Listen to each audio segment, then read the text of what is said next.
1, 2, 3, 4. 1, 2, 3. Hey guys, it's April here. So today I'm going to show you how to get this late 30s, early 40s wartime inspired hair and makeup. The hair was kind of inspired by Betty Grable, while the makeup was more or less inspired by Jean Tierney and as well as Betty Grable. So this is the makeup. And this is the hair. Victory rolls and just a soft curly wave. And yeah, so let's get started on this tutorial. Okay, so the first thing I'm going to do is apply foundation. Now, during the 40s, they used a lot of like pancake makeup, or they would just like basically use some sort of cold cream, and then after they're done using the cold cream, they would just like use powder, press powder on their face. I'm just going to go ahead and use my Coastal Scents Camouflage palette, and I'm just going to pick a mixture of whatever skin color I am, and just go ahead and put a light veil of that over your face. And if you guys are wondering what that noise is behind me, that is my dog. Okay.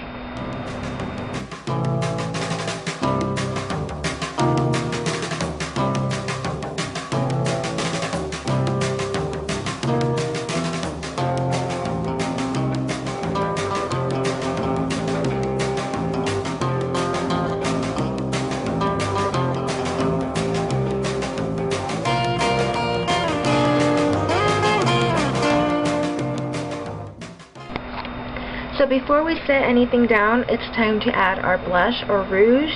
Now they would often use like a stick rouge on their cheeks. I'm just going to go ahead and use like a lip color, something that's kind of creamy and easily blendable.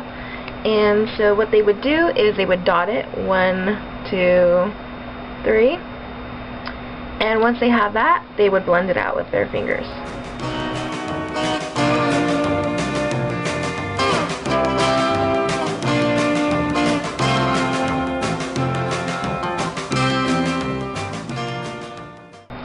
So now I'm going to move on to my eyebrows.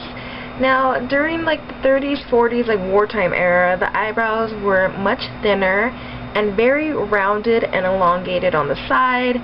My eyebrow is nothing of the sort, so I'm just going to kind of play around with them a bit to kind of try to create that shape. That almost sounded like I said shit. I'm so sorry. That shape, so I'm going to go ahead and use some Marie's pomade and a spoolie. There is here, I'm not spooling. A spoolie, and I'm going to go ahead and use some brow powder to kind of define the shape, and an angled brush. So I'm going to go ahead and get to that.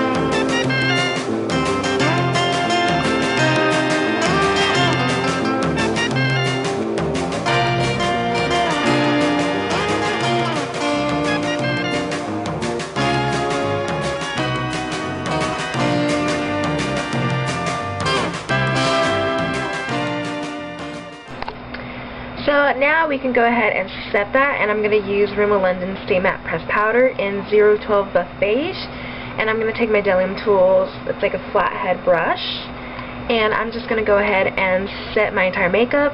Just press the powder over your face, don't try rubbing it in, because then you're going to just kind of displace the makeup that you already applied. So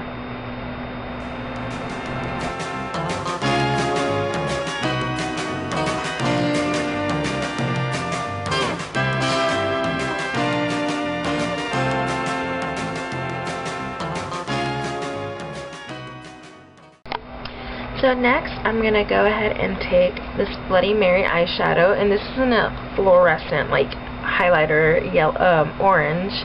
However, when used lightly, it looks like a really pretty peachy color. So I'm going to go ahead and use this Stellium Tools brush, which is kind of like a flat shader brush, or angled shader brush. And I'm going to go ahead and pat that over my eyelid, blend it up into the inner corner, and then blend it out.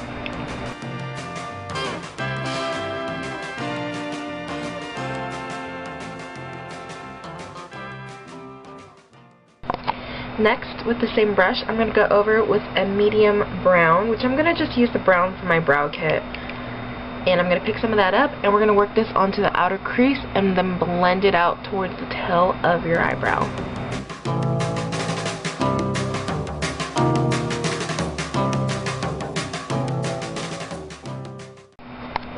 Now, you can leave the eyes like this with just the warmer colors if you want to be a little bit more like Jean Tierney or Lauren Bacall. I also noticed that like Carole Lombard and Betty Grable use more like silvery blue tones to their eyes. So if you want, you can go ahead, and I'm going to take this silver color from the 56 eyeshadow blush and eyeshadow palette from Carole Lombard, and I'm just going to put a touch of that just directly onto the eyelid, like so.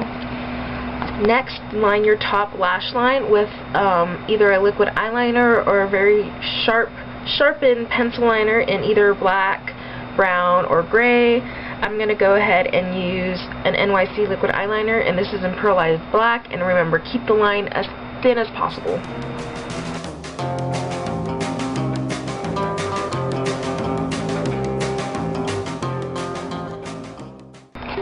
Next, we're going to go ahead and apply a false eyelash, and I'm just using a really natural, wispy looking eyelash. And you're just going to go ahead and pop those on as close to the lash line as possible.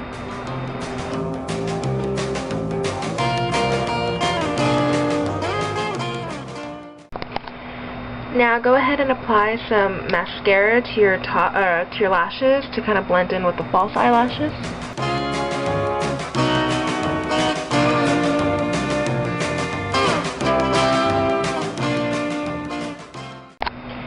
Now, with an angled brush and some of that brow powder that we were using earlier, I'm just going to go ahead and lightly line the outer half of my lower lash line just to give it some definition. They don't really usually do too much with their bottom lash line. It was always focused on the top.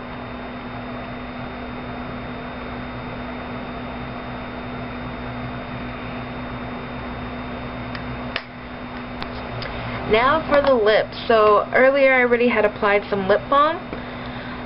Right now I'm going to go ahead and just pick a light shade of concealer, something maybe that matches your skin color or just a touch lighter. And I'm going to go ahead and block out my top lip.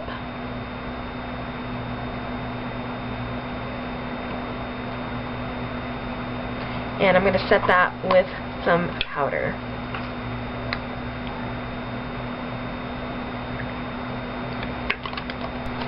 I'm just going to take a cherry red or any sort of red lip liner, and we are going to start lining our lips. Now, during the wartime era, the lips were often very curved and rounded when they did the cupid's bow. So we're going to go ahead and do that.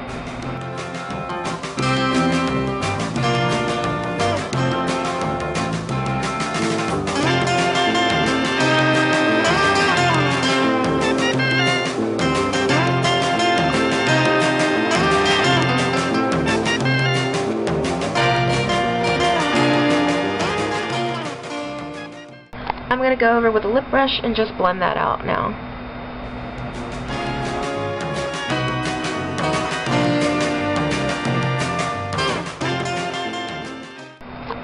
I'm just going to go over my lips with some red lipstick, and this is Revlon 006 Really Red, which is a nice matte lipstick.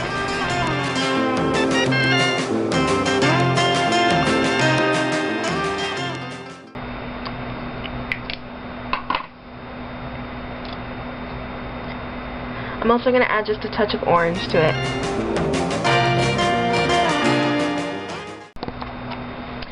Now, just to finish the look off, I decided that I was going to just add a touch more of blush, not to mention to dust just a really sheer veil of pink over the face, because during the 30s and 40s, they were fond of like pink tones in their makeup. Even if those weren't their undertones in their complexion, they would go ahead and just throw a little bit of pink over it.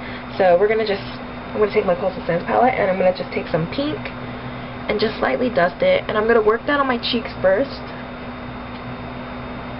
And whatever's left over, dust over the rest of my face. Just to make my face a little bit more rosy. And this is it for the makeup, so let's get started with hair. Oh, there's a little hair on my nose. Grab my brush. Let's get started with hair. So, time for the hair. So, this is my hair texture. I just have straight hair. It's about this long. And it's day-old hair, so it's a little bit oily up at top, which is great for when wanting to do any sort of kind of like more or less elaborate hair rolling techniques. So what I'm going to do is brush my hair back, and I'm going to part my hair down the middle.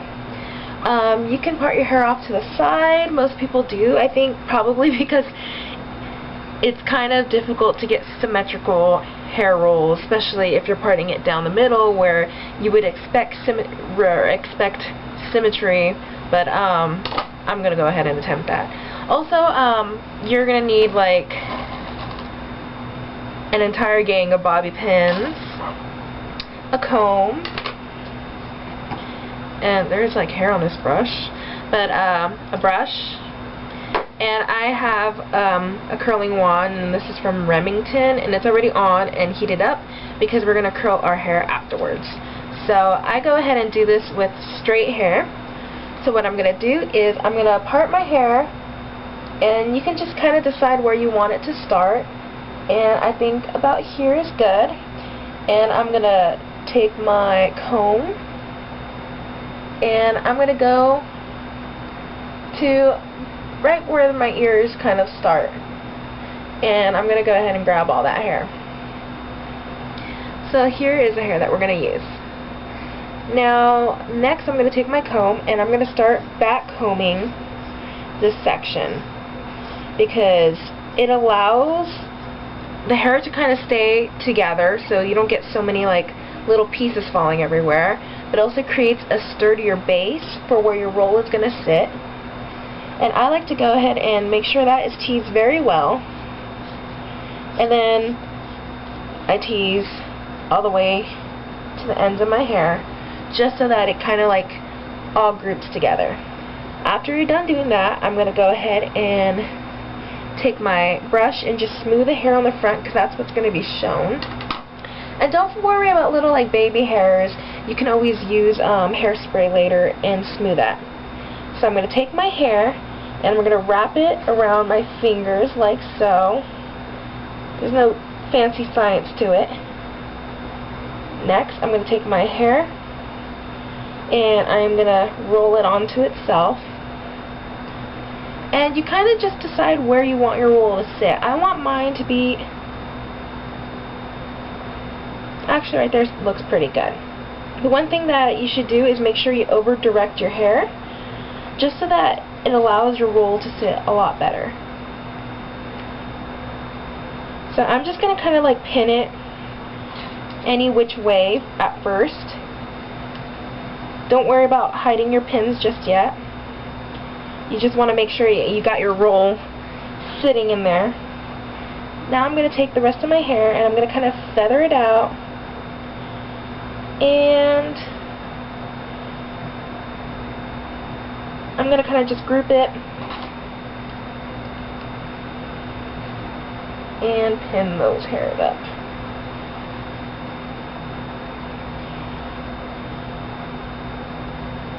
And you can kind of decide whether you like it or not. I think I'm going to redo mine.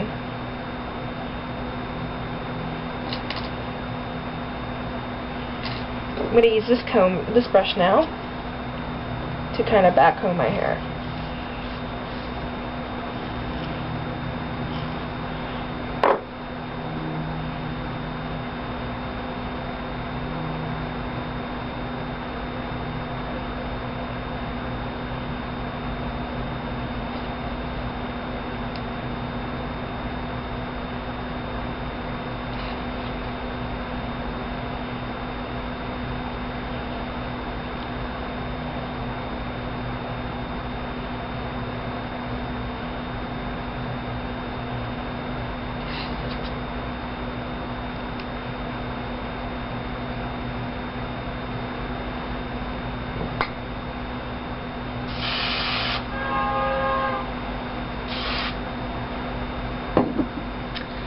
And this is where I said don't worry about hiding your pins, because what I like to do is I just pin it any which way and then I spray it, and once your hairspray dries you can kind of take the pins out and start moving them around and hiding them, but your hair is pretty much going to hold because you've already sprayed it. So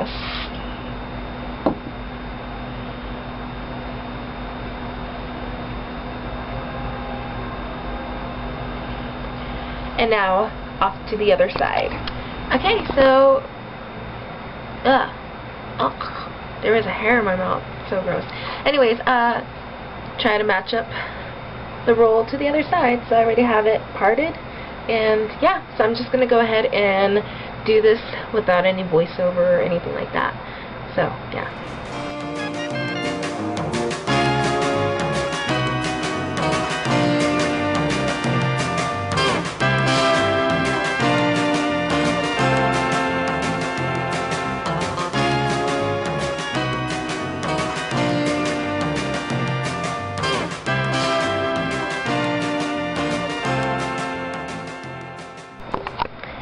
Now, to save some time, I already curled the majority of my hair, as you can see.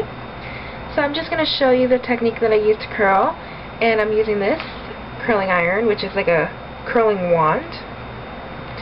And so what I'm doing is grabbing maybe like 1-inch sections. And I take it and I start rolling it around the wand. Now, I don't know if you can see it, but I'm kind of rolling the bunch of hair while wrapping it around the wand. And what that does, is that it creates a certain curl that kind of, when brushed out, looks more like a finger wave. So go ahead and just hold that there.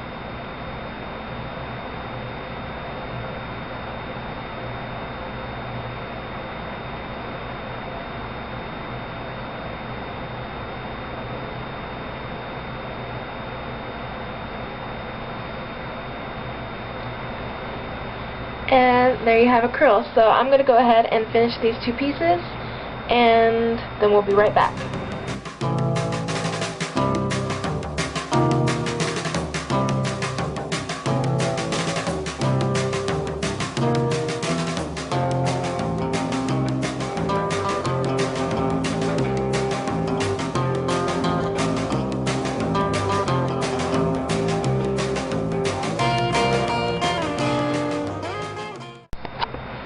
So now we have all the hair curled, and what we're going to do is brush it out. Now, the one thing that I really recommend is letting your curls cool all the way before brushing them out. That way that the curl and its shape pretty much holds and it won't fall so flat. So I'm going to just go ahead and start brushing through.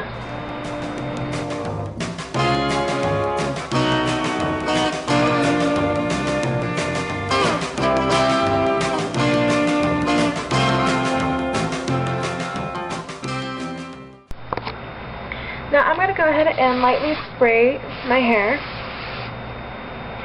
and kind of just run my hand over it a bit, and what that's going to do is just kind of tame a lot of the frizzies that I'm getting from brushing my hair out so much. And go ahead with the bottoms, kind of like brush that over your fingers so that you get smoother ends so you don't end up with like the little hooks.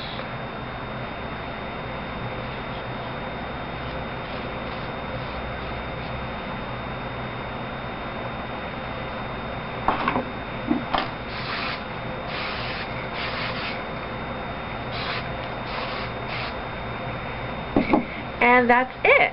So I'm going to go ahead and show you the back of the hair. And this is it for the completed hair. Here are the rolls. And here's how the back of the hair looks. The sides.